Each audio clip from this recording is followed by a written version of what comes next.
இது மாதிரி கேவுரு ஊற வச்சு நைட்டே மார்னிங் எல்லாம் ஈவினிங் வந்து குழந்தைங்களுக்கு கொடுத்தா வயிற்று வந்து ஒரு 7 மாசத்துல இருந்து ஸ்டார்ட் பண்ணுங்க. ரொம்ப யூஸ்ஃபுல்லா இருக்கும் குழந்தைங்களுக்கு. எல்லாரோட தொடர்ச்சி. அந்த பையன் வந்து ஊருக்கு போனதும் அந்த பொண்ணுக்கு வந்து டெலிவரி பெயின் வந்துருச்சு ரொம்ப. உடனே அந்த பொண்ணை வந்து ஹாஸ்பிட்டல்ல வந்து அட்மிட் பண்ணிடுறாங்க.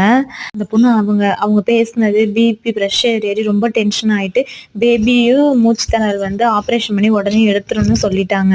போன வேகத்தோட அந்த பையன் மார்னிங் திரும்பி ரிட்டர்ன் வந்து பஸ் ஏறி அவங்க ஒய்ஃபை பார்க்கறதுக்கு வராங்க. அவங்க வரத்துக்குள்ள குழந்தை சிசரிங் பண்ணி எடுத்துடுறாங்க.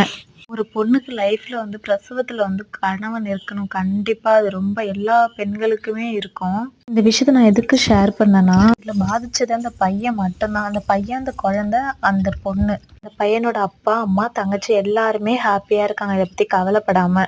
இது மாதிரி நிறைய ஃபேமிலியில் நடக்குது. என்னைக்குமே நம்ம மற்றவங்களை கஷ்டப்படுத்தி அதில் சந்தோஷம் காணவே கூடாது.